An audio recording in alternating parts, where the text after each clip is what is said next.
আসসালামু আলাইকুম রহমতুল্লাহ। আশা করি সকলে ভালো আছেন। ইসলামে তওবা ও আল্লাহর রহমতের গুরুত্ব অপরিসীম। কুরআন ও হাদিসে বারবার উল্লেখ করা হয়েছে যে আল্লাহর রহমত সীমাহীন এবং সত্যিকারের অনুতপ্ত ব্যক্তি যদি আন্তরিকভাবে তওবা করে তবে আল্লাহ তাকে ক্ষমা করে দেন।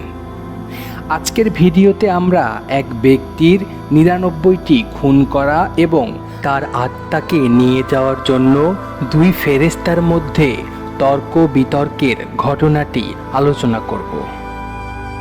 একজন ব্যক্তি ছিল যিনি ৯৯টি মানুষ হত্যা করেছিলেন।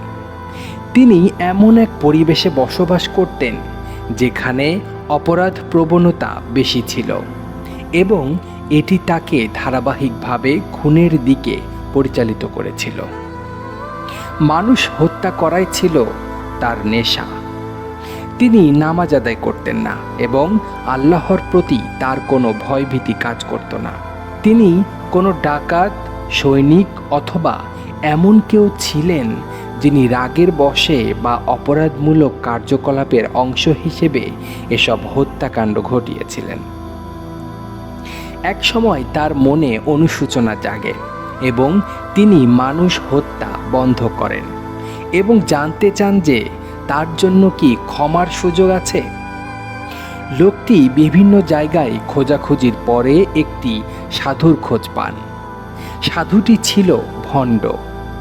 লোকটি সেই সাধুর কাছে গিয়ে জিজ্ঞেস করল, আমি ৯৯টি খুন করেছি, আমার জন্য কি ক্ষমার কোনো সুযোগ আছে?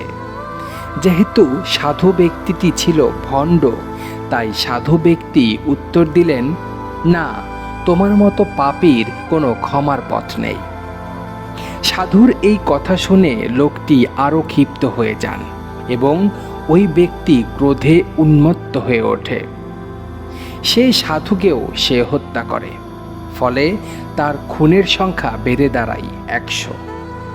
তবে তার মনে অনুশোচনা থেকেই যায় এবং সে আবার সত্যিকার অর্থে একজন জ্ঞানী আলেমের সন্ধান করতে থাকে।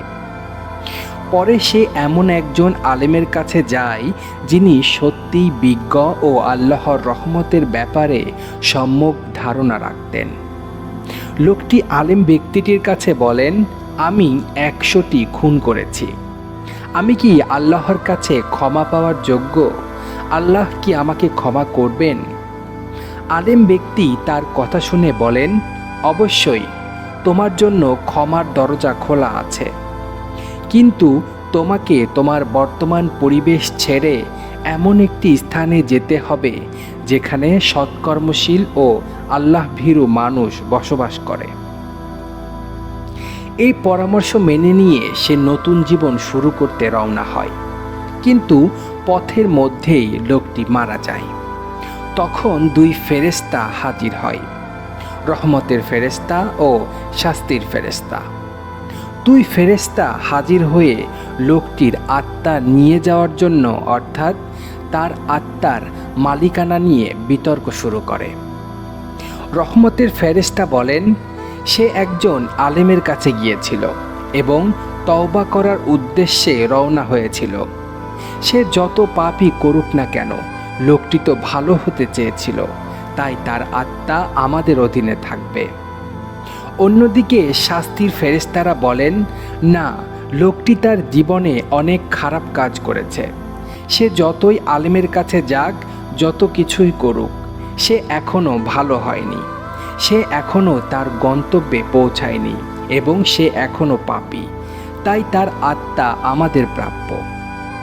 এই বিতর্কের সমাধানের জন্য আল্লাহ তাআলা নির্দেশ দিলেন, পরিমাপ করে দেখো সে কোন স্থানের কাছাকাছি আছে। যদি সে সৎকর্মশীল এলাকার কাছাকাছি থাকে তবে তাকে ক্ষমা করা হবে। লোকটি যদিও সৎকর্মশীলদের এলাকার কাছাকাছি পৌঁছাতে পারেনি, কিন্তু আল্লাহর হুকুমে পৃথিবী সংকুচিত করা হয় এবং সে গন্তব্যের কাছাকাছি অবস্থান করছিল বলেই বিবেচিত হয়। ফলে আল্লাহ তাকে ক্ষমা করেন। অর্থাৎ যদিও সে পুরোপুরি গন্তব্যে পৌঁছাতে পারেনি, আল্লাহর ইচ্ছায় পৃথিবীকে সংকুচিত করা হয়েছিল যেন সে সৎ লোকদের এলাকায় পৌঁছেছে বলে গণ্য হয়। এর ফলে রহমতের ফেরেশতারা তার আত্মা গ্রহণ করেন এবং আল্লাহ তাকে ক্ষমা করে দেন। আল্লাহ তাআলা মানুষকে ক্ষমা করার জন্য বিভিন্ন উপায় তৈরি করেন। যদি কেউ সত্যিকার অর্থে অনুতপ্ত হয়, খারাপ পরিবেশ ত্যাগ করে ভালো পরিবেশে গেলে মানুষ পরিবর্তনের সুযোগ পায়। সে পুরোপুরি গন্তব্যে পৌঁছাতে পারেনি, কিন্তু আল্লাহ তার আন্তরিক প্রচেষ্টাকে গ্রহণ করেছেন। যদিও লোকটি গন্তব্যে পুরোপুরি পৌঁছায়নি, আল্লাহর বিশেষ রহমতের কারণেই সে ক্ষমা পেয়েছিল। যত বড় পাপই হোক না কেন, যদি কেউ আন্তরিকভাবে অনুতপ্ত হয় এবং সঠিক পথে ফিরে আসতে চায়, তবে আল্লাহ তাকে ক্ষমা করেন। এই ঘটনা আমাদের শেখায় যে আল্লাহর দরজা কখনো বন্ধ হয় না। তওবার সুযোগ জীবনের শেষ মুহূর্ত পর্যন্ত আছে। তাই আমরা যেন কখনো আল্লাহর রহমত থেকে নিরাশ না হই এবং সৎ পথে চলার চেষ্টা করি। আজকের মতো এখানেই শেষ করছি। আল্লাহ হাফেজ।